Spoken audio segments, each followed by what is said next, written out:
Hello everyone, we're going to take it from where we left last time. We're going to talk about tab symbols. These symbols tells us which technique we should employ. For example, let's look at this one. So this is a hammer-on and pull-off symbol. So what this is telling us is to use the hammer-on or pull-off technique while playing the same notes. So let's take a look at this one. Here, there is a 3 and a 5 on the B string or second string. We know that this means the 3rd fret and 5th fret. However, this time, there is a little line or an arc above them, as we can see here. And it ends here at 5. So this is the symbol for a hammer-on. We're supposed to employ the hammer-on technique to play this.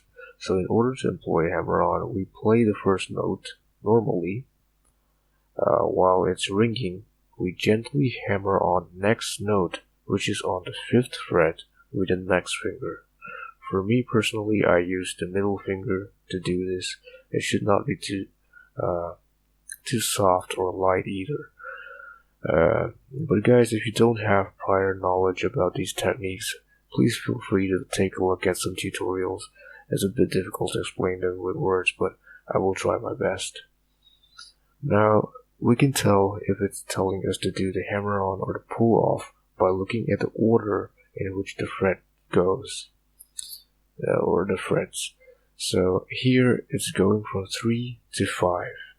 That's in an ascending order. That time, we use a hammer-on technique. If it's in descending order like this, then we employ the pull-off technique. The pull-off is done by playing the first note normally. Position both your fingers and place them both on the notes that you're supposed to play.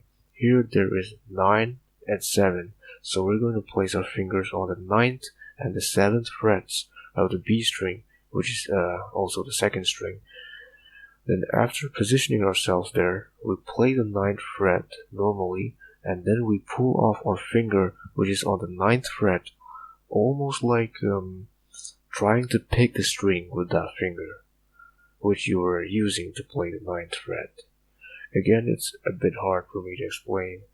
I think following these bad explanations that I'm doing is not going to be beneficial, so again, please feel free to check the techniques out just in case you didn't know about them. If you do know them, feel free to move on.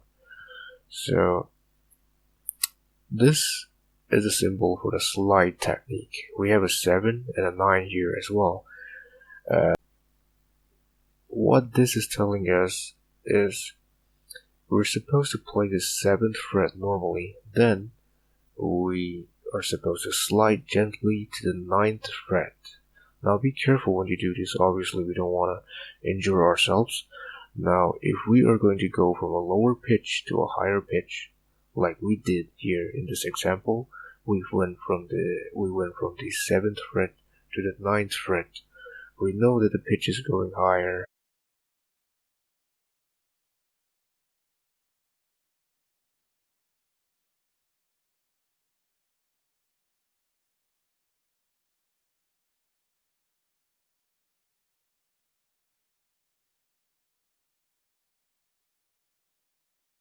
We went from the 7th to the 9th fret.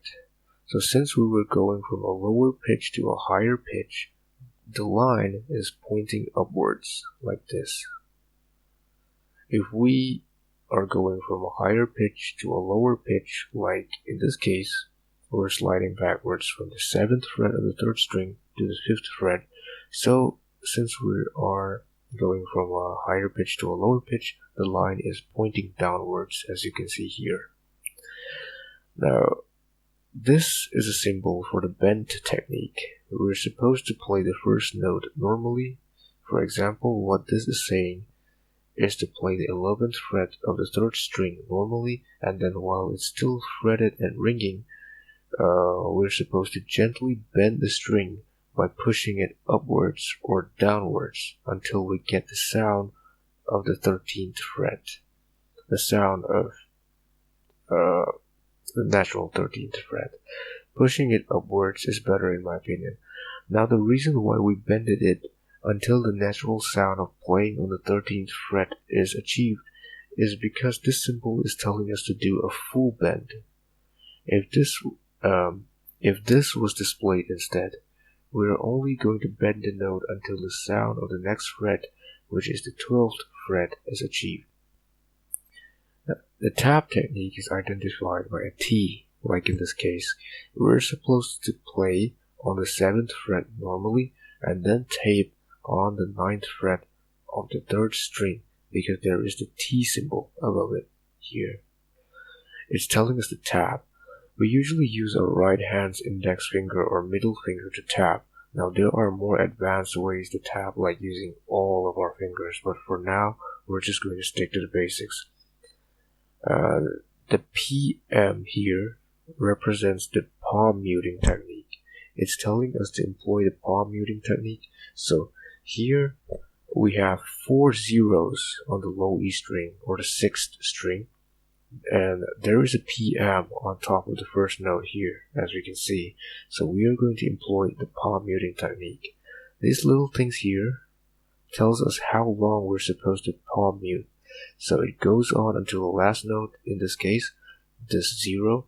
So we are going to palm mute until this note. Palm muting is done by lightly putting the side of our palm on a string near the bridge area. That should give off a nice tuk tuk tuk tuk kind of sound without completely muting them off. If a complete mute is supposed to be achieved, then the X symbol is used for that. I think we covered the basic symbols that we're going to find on guitar tablatures. Of course there are more, but these are the more common ones.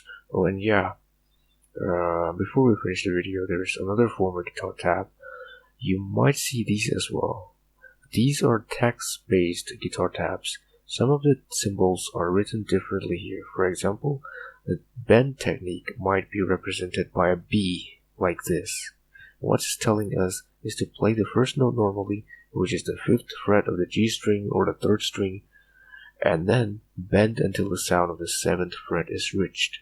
These are for hammer-ons, and pull-offs. Hammer-ons are represented by H, as you can see, and P for pull-offs. That's all for now, guys. I hope you enjoyed the video and learned a thing or two at least. Please feel free to give suggestions or feedbacks or on how I can improve the video.